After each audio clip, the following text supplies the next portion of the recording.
I'm Nurse Jessica Seitz, along with Nurse Erica. We're Nurses Uncorked, the podcast that takes nursing facts with nursing comedy and makes a little cocktail out of it.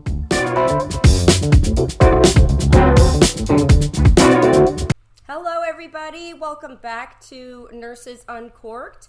I myself am Nurse Jessica Seitz, along with Nurse Erica here, my co-host. And I'm really excited about today's podcast because there's a lot of cool things that we're going to be adding to the podcast today that are going to be kind of traditions, weekly traditions, if you will, for Nurses Uncorked. So I think this is going to be a lot of fun. And I also, the topic that we're doing today is a little bit different than what we've done before in the past, which has been a lot of like current events or things that need to be fixed in nursing and healthcare. But today we're just talking about some of the struggles, some of the everyday struggles of dating. We're picking nurses and dating today. That is the hot topic today. And boy, do we have some stories to share for you. But before that, right, Erica, we're going to start a tradition, yes, right? Yes, we are. Cocktail of the week, because we are, of course, Nurses Uncorked. And so we always have a cocktail, and we thought we would feature a new one each week. But Jessica has done something that she won't share with me yet. She wanted to do it on the podcast. So I'm a little nervous, but she said she made a cocktail. And I decided to take the reins on this week. And the drink of the week I have named, it's called, it's Nurse Erica's Fault. That's the drink that I'm making for you guys. Yeah. Can we get a t-shirt that says like that? Yes, somebody actually suggested that. Can you believe it? Somebody actually emailed us about that and said that we should have a shirt that says it's Nurse Erica's fault. Because when in doubt, if we don't know what the hell's going on, but I say that sounds good to me. I mean, at least it takes the heat off of me. Right? Let's throw poor Erica under the bus. So what better way to start it out than the cocktail of the week is called the It's Nurse Erica's Fault. So I'm going to show you guys how to make it. And I'm going to be uncorking a champagne bottle here. So let's see how this goes. Normally I make my husband do it. So I've got a pretty glass here. Pretty. And this is I'm usually a wine snob, meaning that's all I drink. So I'm going out on a limb here to do something different because it's Chardonnay. Chardonnay not all day, but you know what I mean. If I could, I would. But this is made with Grand Marnier. And if you're asking, why'd you pick that, Nurse Jessica? Why'd you pick that, it's all Nurse we had Jessica? in our liquor cabinet. Yeah. This is the liquor we had in the cabinet, so I looked up recipes that go with this. Okay. And that's how it happened. And it happened to involve, I'll show you next. So you're going to take your Grand Marnier, which it's a liqueur made with cognac and orange liqueur. Do you say it like that, or liquor? Liqueur. Liqueur or liquor? Liqueur. What do you think? I think liqueur sounds better. But I like saying made with cognac and orange liquor.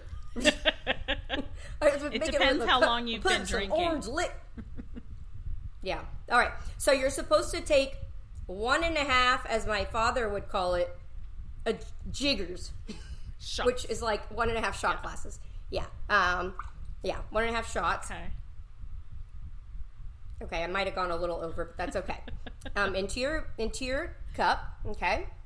Then, so I guess I've never had this Grand Marnier, but it's supposed to taste really like orangey. Hence the orange liqueur flavored. So it's like a summery kind of drink. Then you're going to take a bottle.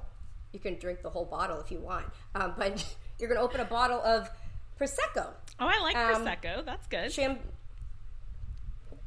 Okay, is Prosecco, it's champagne, right? I'm guessing? Or, yeah, but it's also kind of wine. I don't know much about wine. I just know that I like sweet wines, and Prosecco is usually grouped in with that.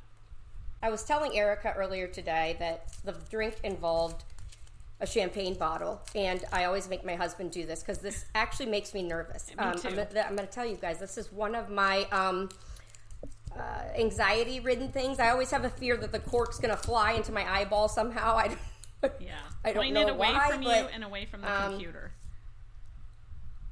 So I guess you untwist this thingy, it, yeah. right?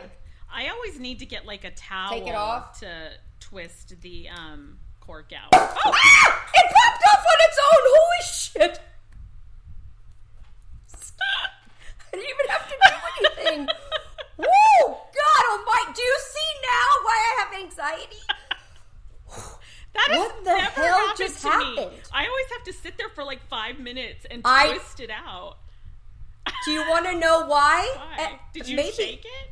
I put it in the freezer because the bottle was room temperature about an hour ago. So I'm thinking I might have gotten it a little too cold. Yeah. Okay. While I calm back down. All right. So you're going to take your Prosecco. It obviously is not supposed to be that easy. Thank God that didn't shoot in my face. And you mix it in. Okay. Hopefully this is good. We'll see. Thumbs up. I like it. You would have it again? Yes, I would.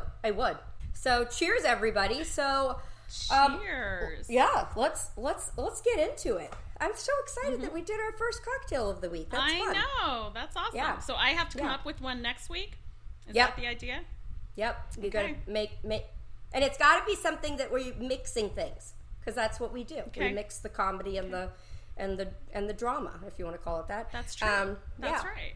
So that's what our cocktails are like. So we're going to let Erica kick off this podcast, and we're going to start talking about nurses and dating, and why it's a problem. Because I think it can be. You know, I'm kind of at a weird point in life, right? So I'm single. I've been divorced for a long time, and you know, it's kind of a struggle because, for me anyway, because I'm always around nurses, right? And we are still a predominantly female field, right? So I'm around a lot of women. And the men are, you know, not to stereotype, but like if you're talking about physicians, right? So you either have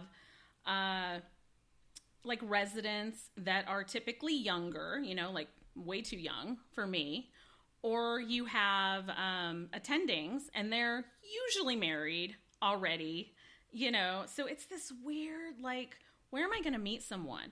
Well, then you go to online dating, right? Because that's just the way to go. And I've done that in the past, and I actually met someone. Wait, first of all, how do you approach somebody at the workplace too? That's a very awkward thing because if it's not reciprocated, and then you have to keep seeing this person, like I think it usually starts with like a flirtation, though, don't you think?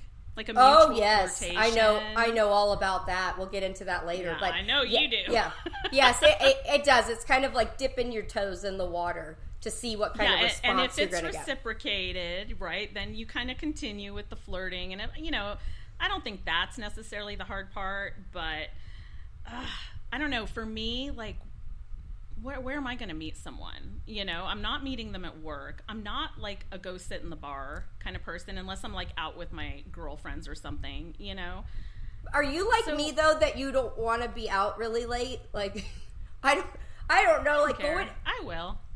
Oh God, you know what's weird? If I'm at home, I want to stay up really late, but it's because I'm in the comfort of my own bed. But if I'm out, like if I'm out like at a bar or a restaurant, I just keep thinking how long until I can get back in my bed. And get in your PJs and like be comfy. Not necessarily to go to sleep, because half the time I end up scrolling TikTok or something. But anywho, that's a whole other thing. But yeah, the dating scene at the bars and stuff is kind of scary too.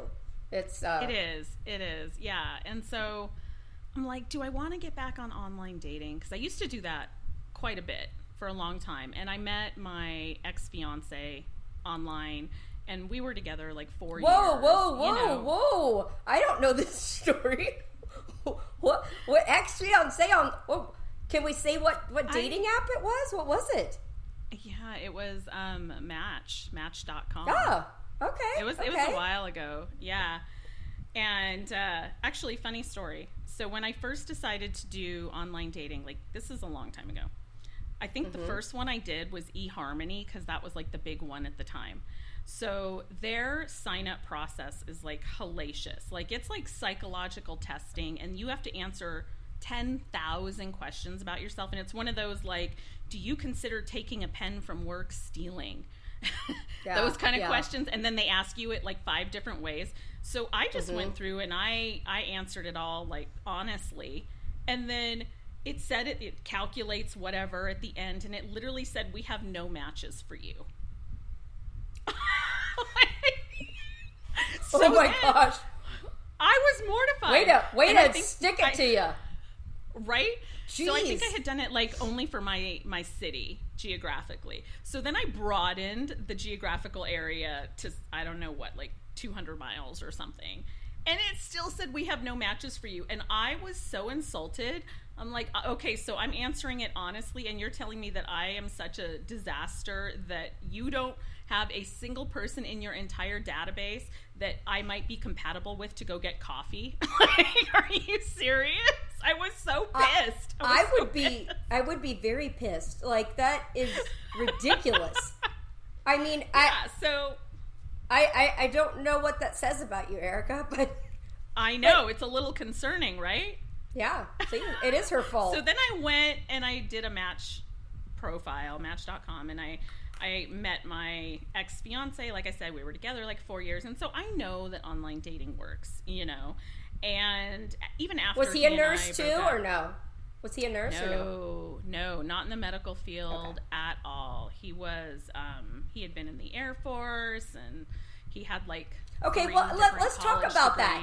And so you have experience as know? being a nurse and starting to date somebody from scratch that is not in the medical field. Like, did you find that you were wanting to talk about stuff that he didn't understand or didn't really get, or did you feel sometimes you grossed him out and you didn't mean to, or was there anything like that? I mean, okay, so there's always kind of a component of that, right? Like if you're dating someone that's non-medical, especially if you're hanging out with your fellow nurses or medical people, you just have a tendency to go into shop talk, and we talk about all manner of nasty things, and it does not faze us at all, right? So that's like a, you know, kind of a cliche, but it's true. Like that actually happens. But I will tell you, if I'm being really honest, that I think it kind of hurt our relationship with me being a nurse, because my whole background is pediatrics, right? So at that time I'm working, I'm bedside, I am getting like type 2 diabetics, new onset diabetic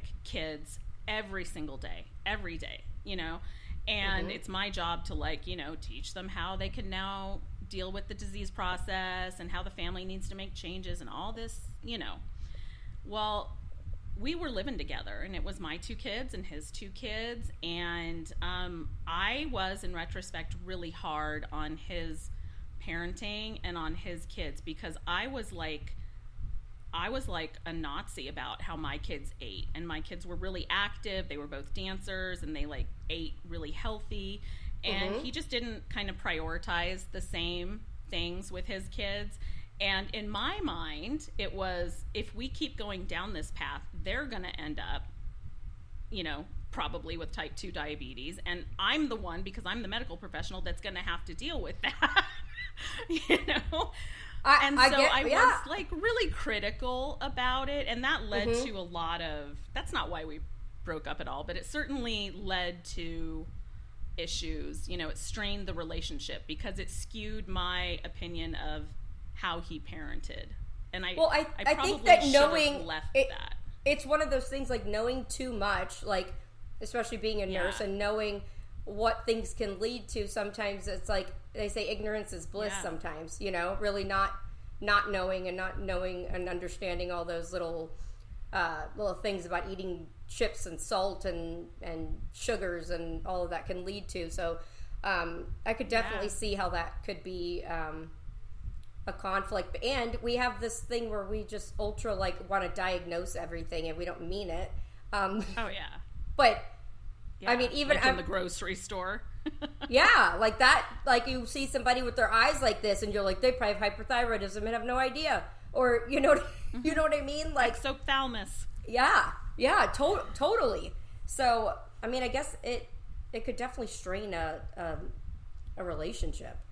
Yeah, it did in retrospect. There was some stuff like that, you can't help it, especially when that's your specialty and you're seeing, worst case scenario every single day. Like it does affect you. And no matter how much you don't want it to, you end up bringing it home. And so, it caused a strain, but nonetheless, like we were together 4 years and we had a horrible, heartbreaking breakup that maybe I'll tell that story one day. But anyway, now I'm at a point where... I don't like that. That sounds sad. Oh, it was terrible. It was terrible. I was a mess for a long time. Like, you know what? Every time we get on a podcast, we think of the next one. We need to have a podcast on the most gut-wrenching, is it wrenching or wrenching? Wrenching, a breakup you've ever gone through. Like, a breakup that just... It was that one. Oh, well, we're going to do that on an upcoming episode, because I can tell you about that one, would be a good episode, because it was the year that I turned 40, and I allude to it all the time that was the worst year of my life. Like I had the worst year. Everything that could go wrong, horrible things happened all within 1 year, and it was the year I turned 40, and that was a big part of it. So yeah, that's a whole episode even in and of itself. That anyway, isn't turning 40 supposed to be glamorous or something? It wasn't for me either. Oh no, it sucked. It sucked for me. It sucked. Yeah. So now I'm like, do I want to go back, do online dating? But now I'm at a weird... Okay, tell me what you think of this. I don't know if this is just like in my mind, if I'm making too much of it, but I feel like I can't do that anymore, because God forbid, like, someone that follows me were to come across my online profile and like share it publicly. Like, that would be mortifying. I would be so embarrassed. And not that I have the biggest following out there, but that just is what's keeping me from doing that. Like, can you believe Nurse Erica's on Tinder? Is it? Is it Tinder just like the hookup one or something? Or Plenty of Fish? Yeah. I don't know. I don't even know if that still exists or not. The best one is Bumble, because that's the one where, like, girls choose, the woman chooses, basically. See, I don't know anything about any of these. Did you ever do online dating, ever?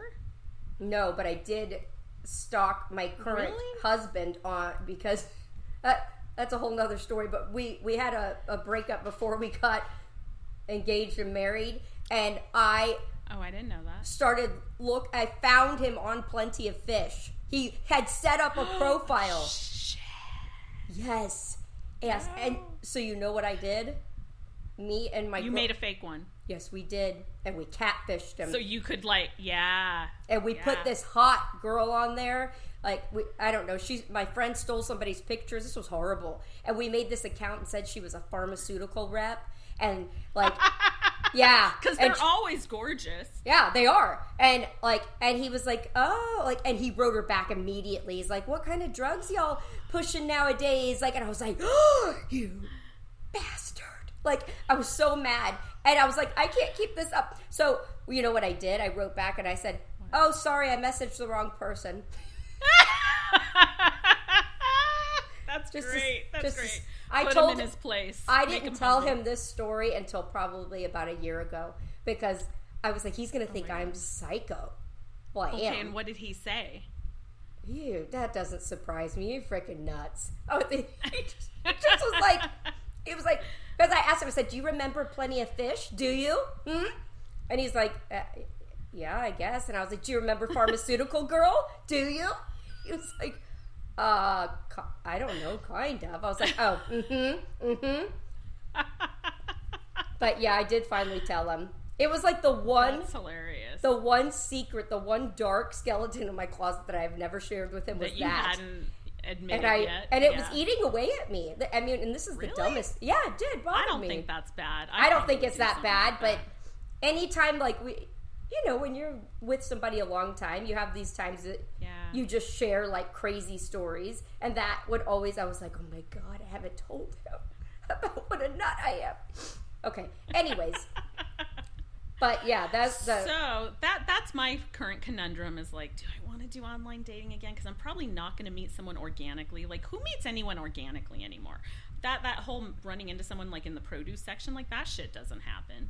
You know, I don't know where you even meet people anymore. If you're not going to go hang out at a bar, you know, if the vast majority of who you're working with are women, you know, and it's like, I don't know. I'm kind of over it. Like, whatever happens. That segues into, if you want to date Nurse Erica, email me at Nurses Uncorked at nursesuncorked.com. Jessica's gonna vet you first. Yeah. We'll do matchmaking on another Can you imagine? Oh my gosh, that actually would. Watch us start to get emails, and people would be like, "Oh, she's sexy." I doubt it. All you have to do is talk about strikes with Nurse Erica, and she'll just. True. She drops her panties really for that. Excited. I drop my panties for strikes. Can we write that strike as another actions?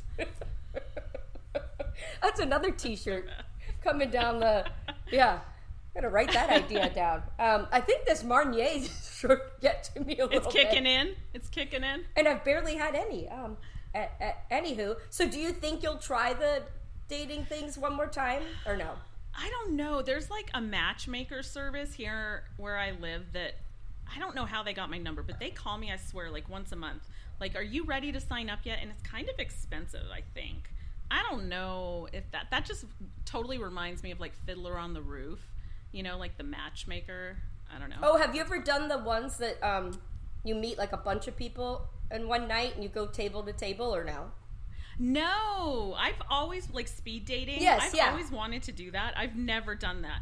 But you know why I want to do that? Because I get so annoyed when I do, like, all my makeup, all my hair, like, I get dressed up, I go, and you know in, like, the first 3 seconds that there's no way you're ever going to go out with this person again. It's like such a waste of time. Getting ready, I'm pissed. So one of my proudest days when I was doing like a lot of online dating is I managed to set up 3 first dates all on the same day. It was perfect. Like coffee, lunch, and dinner, and it was none of them worked out, but I was like, you know what? That's fine, because I only had to do my hair once and my makeup once.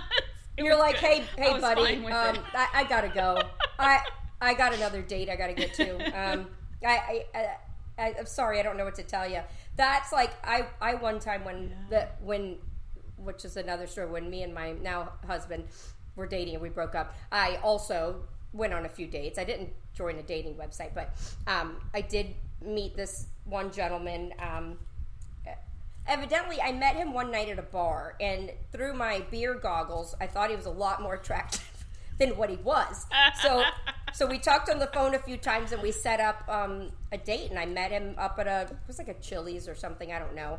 And when I was sober, I was like, I knew within 2 minutes that I was like, He was like, he had on like mom jeans, like, but like, it was like he had them pulled up like way high, like awkward looking, like where like the crotch area looked like this was he long. Trying to like compensate for something. And he was from Boston, which I'm not saying there's anything wrong with being from Boston, but he was like, "Do you want me to get you a brewski? I'll order you a brewski." And I was like, I have to get out. So I ran to the bathroom. This is horrible. And I called my friend to come pick me up and rescue me.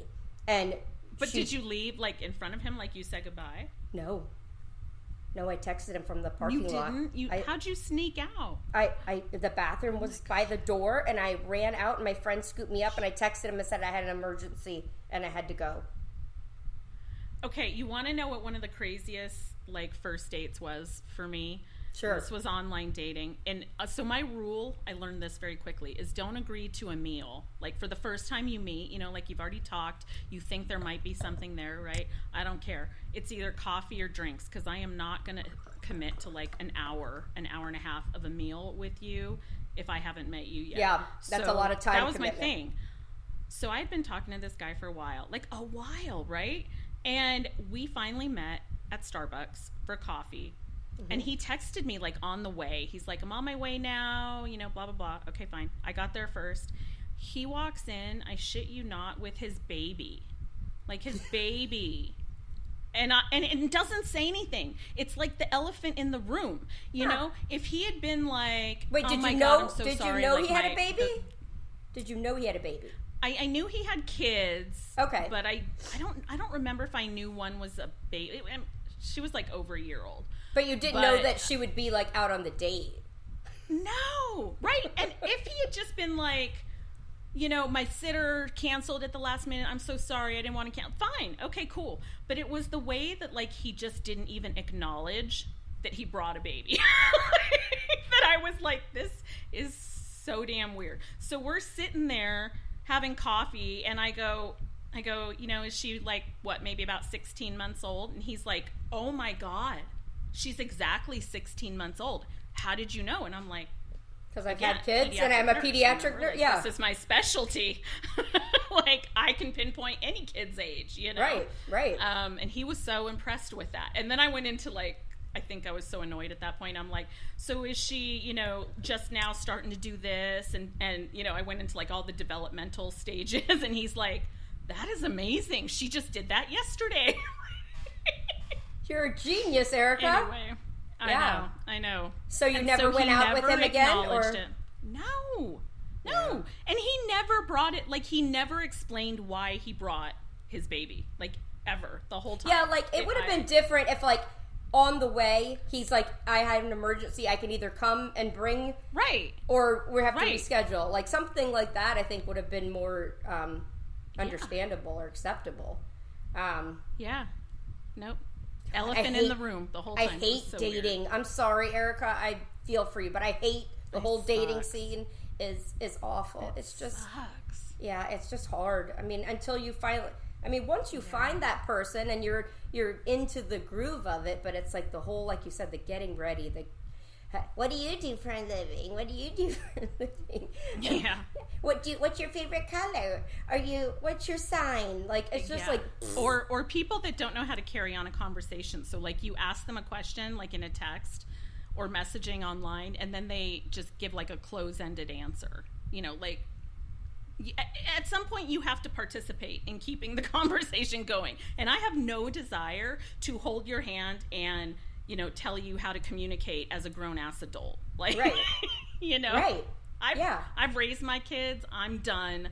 I'm not going to teach you how to be a fully functional adult. You know, like, my patience is this much. So that's kind of where I'm at. I don't blame you for that. But... I don't know. If anybody's got good advice on where Nurse Erica could meet people, I don't know. Church? Maybe church? I don't know. I'm not really a church I don't like person. Any of that. Not very often. I don't even like the idea of going on a singles cruise. They do that too, but I think your best bet... I don't know. I could probably do that, but it would be weird. It would... I would do speed dating though. I kind of want to try that. I think that's perfect because I think within like 5 minutes, you usually know if there's possibly. Oh no, I know in like a minute. I know walking into the bar before I sit down if there's going to be a second date, and it's so frustrating when you walk in and you're like, you look nothing like your damn picture. Like that picture was 15 years ago. Like, be for real. I go to great lengths to use pictures that are like realistic because I don't want anyone to be disappointed when they meet me. You know, and you know what? Pictures. Nowadays, that's true with filters and all the things that are out there. Like, how do you know until you really meet somebody, like, what they're going to look like? Yeah. Well, I would say, good luck to you, Eric. Thanks. Appreciate it. Before we get into my drama, should we go into the new tradition that we're going to be doing weekly? Yes, I was going to say it. Go for it.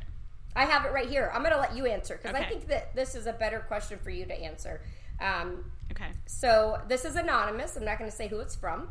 But the question is, for Nurses Uncorked, I'm having issues with my manager. How do I deal with a micromanaging, sabotaging person?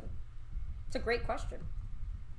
Erica, take it away. This is something, I actually just helped a nurse about a week ago with this. We had a little session because her manager micromanaging the heck out of everything. And so it's so common. It's so common in nursing and especially in nurse managers.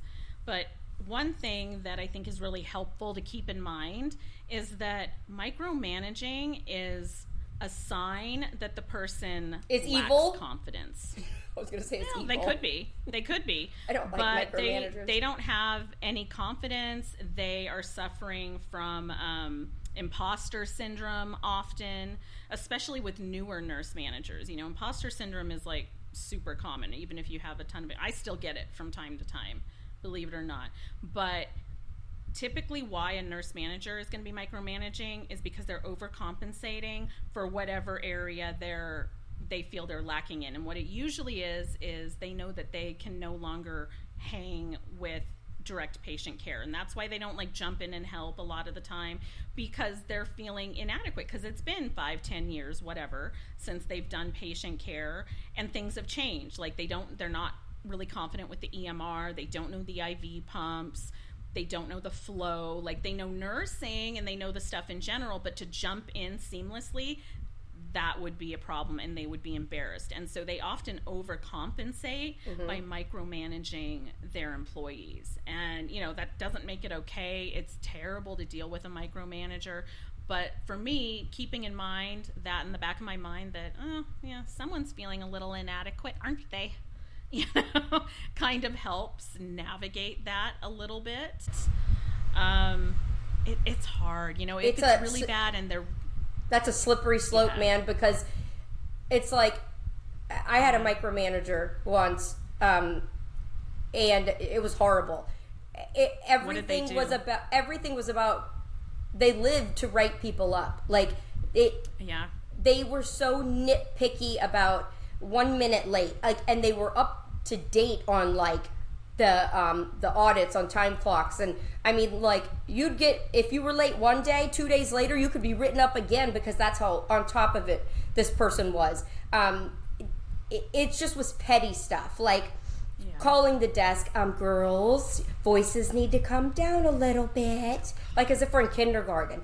Like this, like pointing and shaking a finger, like no drinks. Oh, that's so condescending. No. Oh yeah, like you're a freaking kid. If you did go to vent, this was the manager that told that I don't know, I think I've shared this story with you, Erica, but I can save this for another day. But basically was like, I'm sorry y'all feel that way, but there's lots of nurses willing to take your position. Yeah. So if you don't, So a lot of times I felt helpless. I don't know that there is a way to handle a micromanager, to be honest with you. Everything comes down to like keeping records and a paper trail, but you have to kind of weigh it. Like a micromanager is annoying. It can make your life hell, but there's different degrees of it, right? So if it's just an annoyance, just keep in mind they're feeling inadequate, brush it off. But if it's really like impacting your job, if it's really causing you anxiety, well, then it's worth perhaps pursuing. But then you got to create, your paper trail. And so keeping a journal, that's a great idea, Erica. Is really helpful. And no one has time to sit down and journal for 20 minutes. So I always say, like, keep it so simple. Like the date, maybe if you were understaffed, how many patients you had if something crazy happened. And then, manager so-and-so called me twice today about my charting. Right. Just something brief, Well, I will say, though, create that pattern. That manager ended up getting fired because Don't you love it? Yeah, in the end, after 2 years, her evaluation from the staff was so horrible, like so bad. Yeah. And all the comments, and something had to be done, and they ended up letting her go. So I guess there is something that can be done, but I think I like what you're saying as far as keeping track of the things that are happening, then reporting it when you can. The hard part is the anonymous reporting about it is a lot easier than going to like a higher up and telling them, because you never know, that could backfire on you. Or it can, because unfortunately retaliation is very common in the nursing profession. It can. But like I always say, there's power in numbers. So if this is happening to the majority of the staff, if you can get other coworkers to say it with you, that lends so much credibility. I found I was always had to be the speaker for the group. Nobody ever wanted to go in. Why? I just don't know. I guess I'm loud enough, but they always volunteered me, so I would go with everybody's thoughts and complaints. But of course, then I was the one that stood out in her face, and she like hated me even more.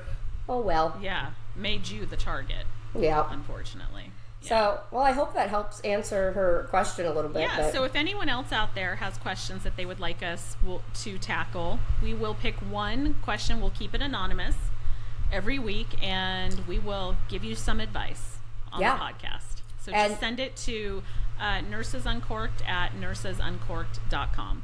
Yes, and send us your message, and we'll answer you. We're like, who's that lady that always... Dear Abby? Yeah. She's still alive. It's like Dear Erica. Dear Erica. Shit. Dear Erica. I have a hemorrhoid that flared up this week. She can't be still alive. I don't think so. There's no way. That lady was cranking them out when I was like 2. Right. I don't know. I guess she could be. All right. So do y'all want to hear my dating fiasco? Yeah. I know a little bit, but I don't even know the whole thing of it. But I know that it is quite the tale. Yeah. So please. It was scandalous. So it was back in 1981. No, just kidding. It wasn't that long ago. Stay tuned for part 2 upcoming next Tuesday of Nurses and Dating Struggles. It'll be my story, Nurse Jessica.